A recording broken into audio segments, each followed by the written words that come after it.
have a fairly brief message this morning, which is focused on the crisis that the business community is facing at the moment. I'm sure you are aware of the cries that are coming from that community. They have taken decisions to protest the conditions in which they do business.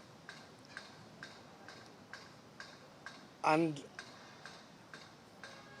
my remarks are not so much focused on the challenges that the business community face today as to what needs to be done. Because these challenges are not new, they are not limited to the business community, they are part and parcel of the national crisis that we, some 3 years ago, characterized as the crisis of failure to thrive in Uganda. The complaints of the business community are mainly focused around high tax regime in the country, and indeed we have a very, very high tax regime.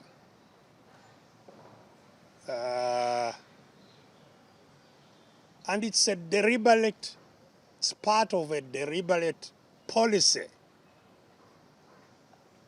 to cripple enterprise. It's a deliberate. We have talked about this in many, many campaigns, that actually high tax regime does not lead to high revenue for the state. It doesn't. Because when you put up taxes very high, few people buy because prices go high, and so few people buy, and so revenue, although the tax on every item is high, the revenue does not correspondingly rise. The revenue actually falls. But you see, we have a system that is not intended for the improvement of the common lot. The partnership in business in Uganda, and it's not just in business, maybe even in politics that control the country, is a partnership between those who control Uganda and foreigners. It's not a partnership with the local people, with the Ugandans. It's in fact a partnership against the Ugandans. And this is what needs to be clear. Not to just the business community, but to all Ugandans who are suffering. So today, the hardest hit in the business community are the small businesses, small and medium businesses. These are the most highly hit by the tax regime. You find that to import, and this is part of what they are crying about, importation, because a lot of what we use here is still imported, attracts an import duty of 35%. They have to pay VAT 18%, withholding tax 6%, infrastructure tax, whatever that is, supposed to do, 5%, and that is just the beginning. As soon as they get into the shops, other taxes pile. And although we say we are part of the East African community, where there should have been harmonization of nearly everything save for the political federation, in Kenya, VAT up to now is 16%. In Uganda, it is 18%. So you find Ugandans have to compete with those who pay less tax. And that is how you find they get out of business. Now, for businesses like hotels, the other day I was having a chat with our chairman here, who is also a hotelier. Hotels pay about 25 different taxes on their one business.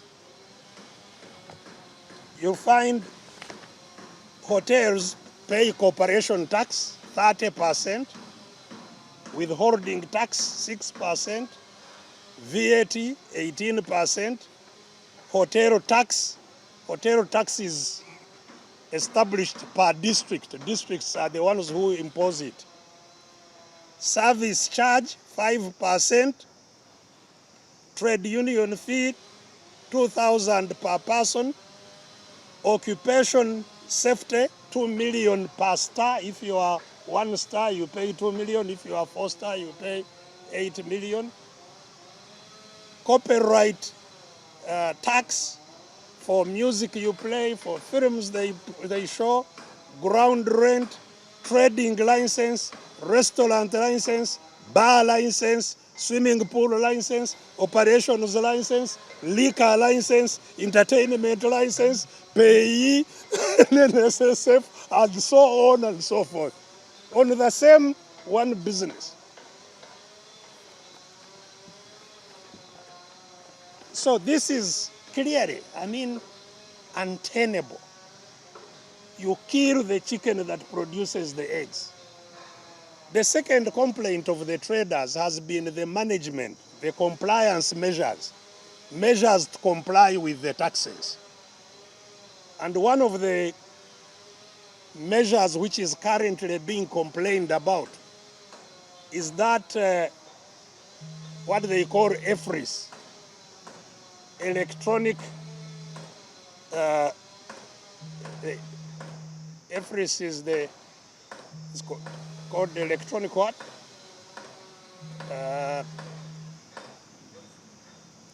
Yes, before invoicing, electronic something invoicing. But that EFRIS is about computerized direct taxation going to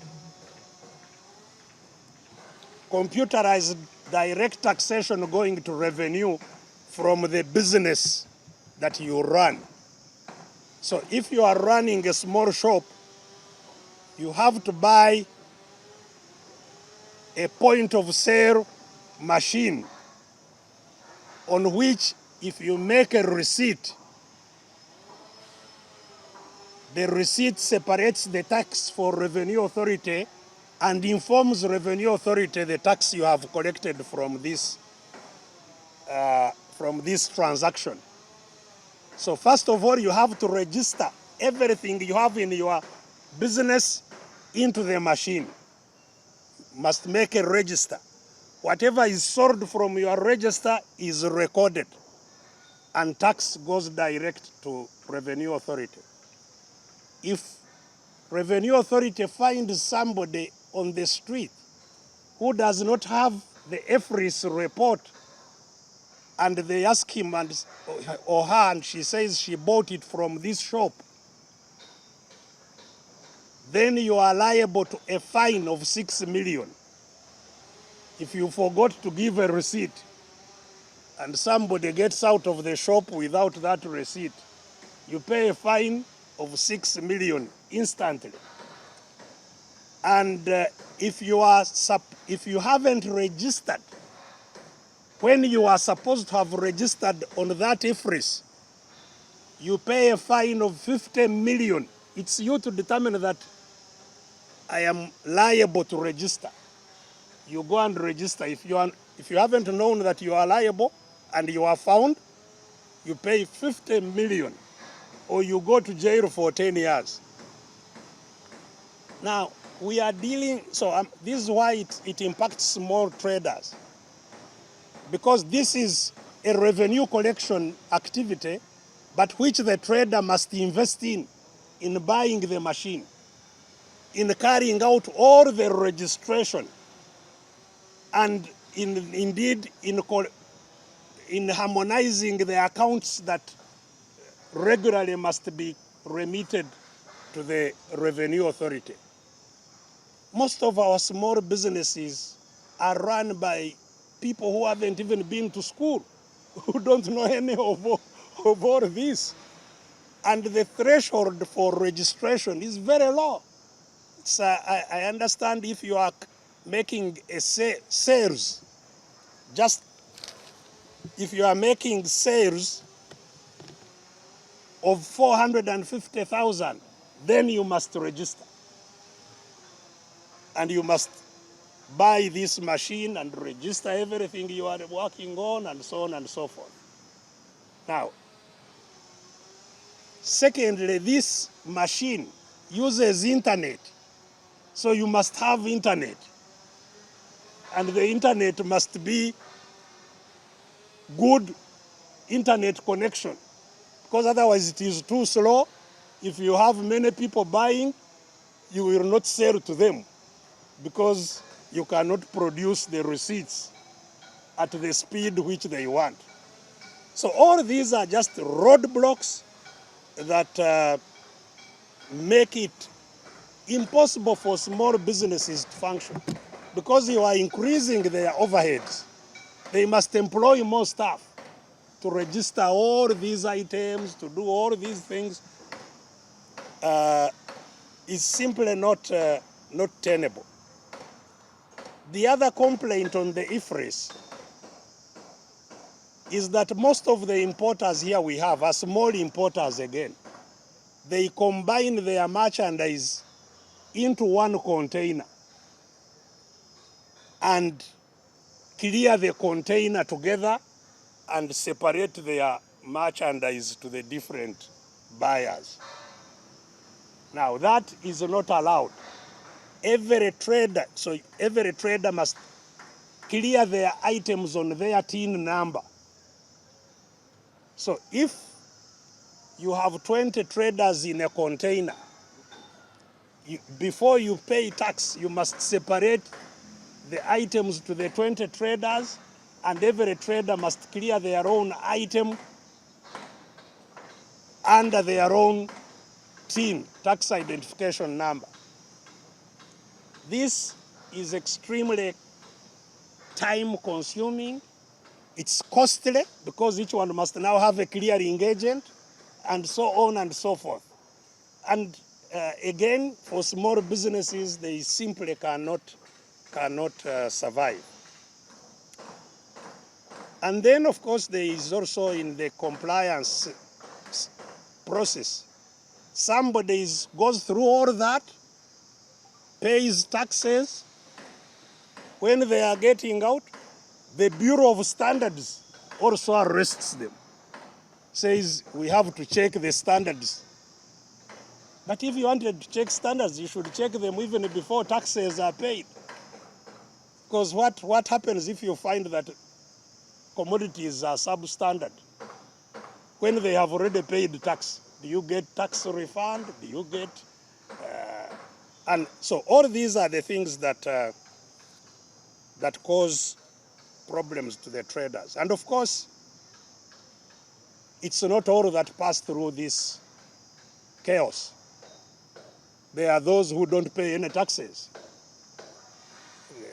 So some people pay taxes, others are exempt. And they are in the same market competing. And I'm sure you know those who will get exempt. They will either be foreigners or the usual suspects from the royal family, or those who have linkages with the royal family. Those are the ones who will not pay taxes and force the other ones who pay taxes out of business.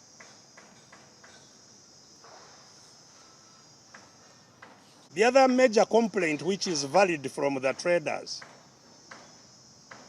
is that the manufacturers, and these are generally or mostly foreign, Chinese, Indians, and so on, who are the manufacturers, who are given tax holidays because they are investors, and sometimes free land. They now take their merchandise and also retail it themselves. They are manufacturers, they are wholesalers, they are retailers, all at the same time, the same people. So what happens to the poor, small Ugandans? Means they have been condemned out of business, you know? And so who protects? It's like we are in a country that has simply no protection for ordinary folks, you know? So these are very, very legitimate concerns. Of course, the other concern they have, which is legitimate, is the cost of loans, the cost of money. Because most businesses are run on credit, on loans. And the interest rates are simply atrocious. The people they are competing with in the market, the foreigners, borrow at between 1% and 4%.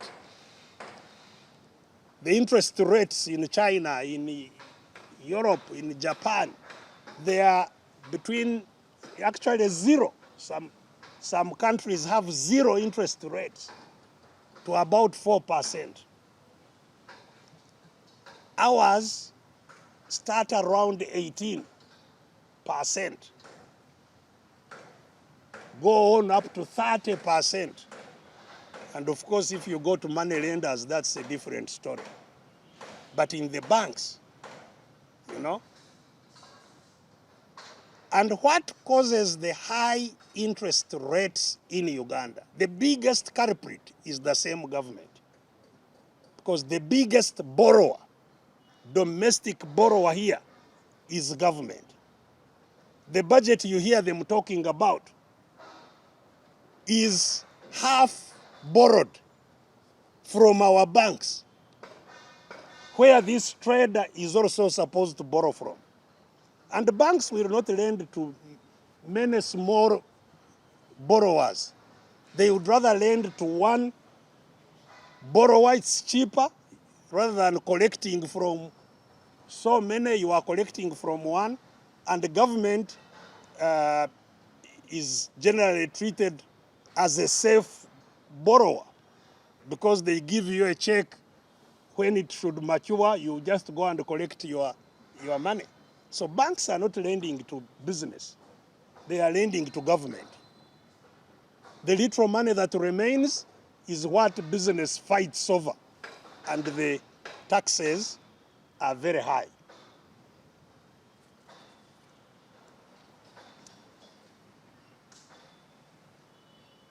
The one complaint, which is also, of course, amongst the business community, is that even when they pass through all that and they supply to government entities, whether central government or local governments, they are not paid. You know, the domestic carriers, people who have been thrown out of business by government because they supplied to government, you can't count them. You know, the domestic debt of Uganda now is close to 45 trillion. The amount of money that government owes to people within Uganda, not foreign debt, local debt, is about 44 point something trillion. And they supply thinking they are going to be paid next month. Then they say there was no release from finance. It goes on years and so on. And this man who had borrowed in any case from the bank to get money to supply, the bank sells his property, and that one goes back to the village. Of course, most of the business community problems intensified due to COVID. You must have seen that other countries gave huge incentives, support to business after COVID. Ours didn't. So even though government was the one ordering closure of businesses, shut down, people had to pay rent for the period they were not working. And no support at all, nothing from government. So their capital was already depleted by all these problems. And of course, the list of complaints is endless. That's why I said the problem is not just business. And our business community, this message is directed to them because they don't get it up to now. My sense is that they don't get it, where their troubles come from and how they will be solved. They don't get it. They had started an activity, then they had a rumor that Mr. Museveni was going to meet them. And they said, okay, now we are going to get a solution. They abandoned the activity. When they went, he said, we don't know anything about you. Now they are back, saying, no, nobody's caring about us, they are back. They are not, you cannot get a solution from the problem itself. How can you? The problem is where they are going, where they hope they will get a solution. You can't. They don't get it up to now. The problem for business is the same problem for agriculture. All people who are in the tea industry are now bankrupt. Everyone in the tea industry is bankrupt. Why? Because there is no support for the industry. Although it is certainly a big industry, a big earner for the country, could be a big earner, no support. Tea is now between 150 and 200 shillings a kilo. So all those toro farms, you are going to find them with bushes very soon. Very, very soon. They will all be forests. Because there is no way anybody can maintain them at that cost. Cotton collapsed. There is no more cotton. So another problem actually traders have is that government said they are protecting the local manufacturers. So they, for example, said you cannot import textiles. We want to protect the local textile manufacturers. But there are no local textile manufacturers. Maybe Nigeria, which still buys the little cotton that is around. All others are importing. They are importing textiles and processing them here, protected by the government against other importers, that they are manufacturers. So you are not supposed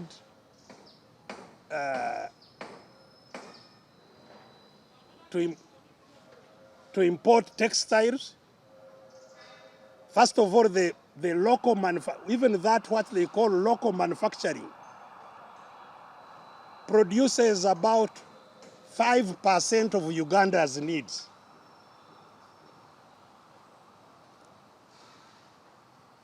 And this 5% is also imported. In fact, what they call manufacturers here, they are assemblers.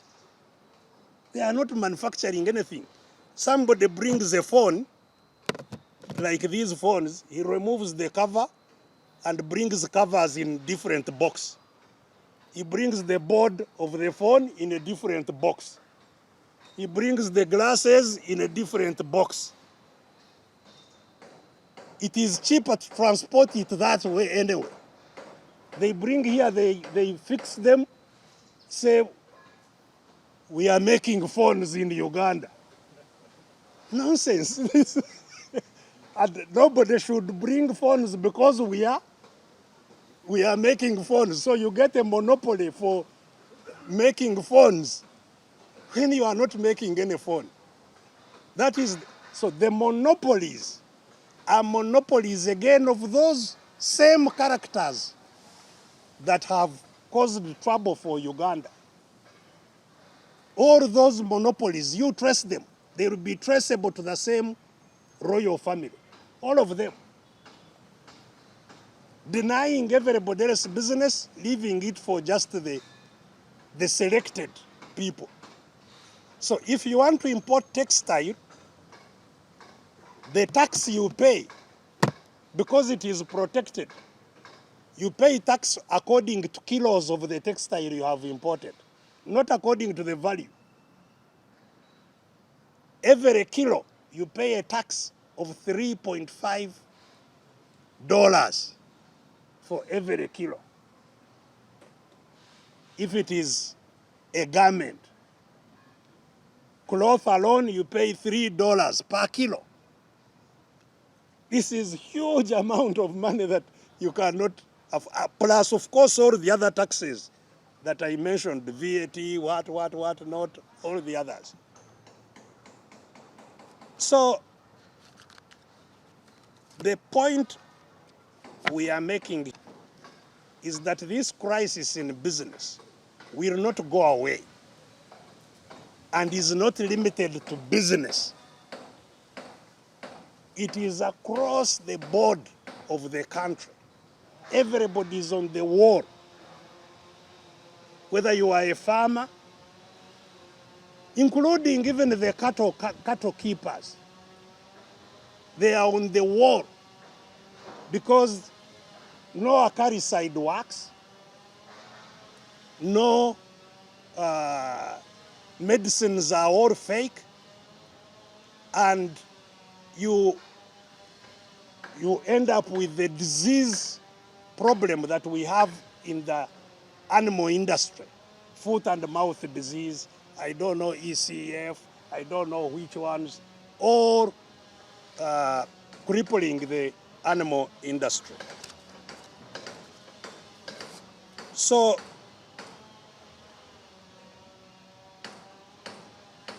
the crisis is much bigger than just taxes on these items. And of course, the businessmen who are and women who are paying these taxes, just like all Ugandans, are aware that these taxes are not applied for their own services. The taxes are being weighted once they are collected to send people on holidays with tons of money some to be banked there, some to enjoy, while there are no roads, there is no power, there are no healthcare facilities, the garbage is all over the town, and it's the trader to remove his own garbage. It is the trader to clean his own street. So, the fact that taxes are not applied to what they are intended,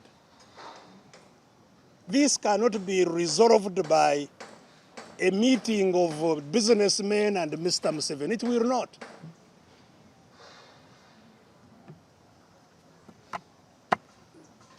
So,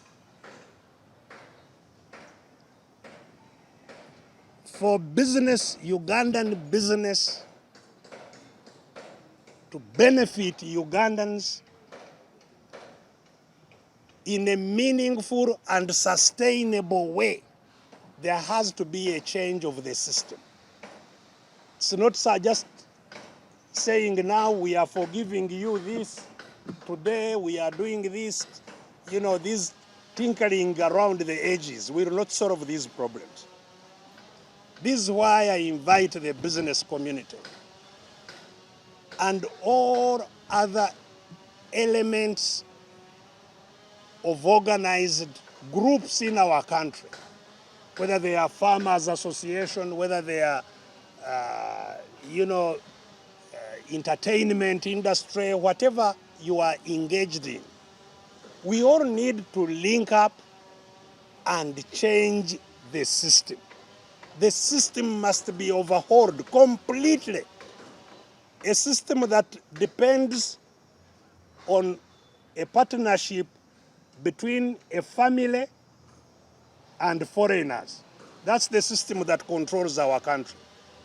Partnership between a family and foreigners must end. And it won't end by just having a meeting. We must all unite. We must all take a collective decision together to say enough is enough. So that it's not just the businessmen today, tomorrow it is teachers, the other day it is nurses, the other day it is doctors, the other day it is the KCCA staff, the other day, it all comes from the same place. So, let businessmen say they will not work with us because we are in politics. No. It is the same politics that is affecting everyone. Let's unite and resolve this. So my message is direct to the business community as it is to all other groups in our country. Thank you very much. Thank you so much, our leader.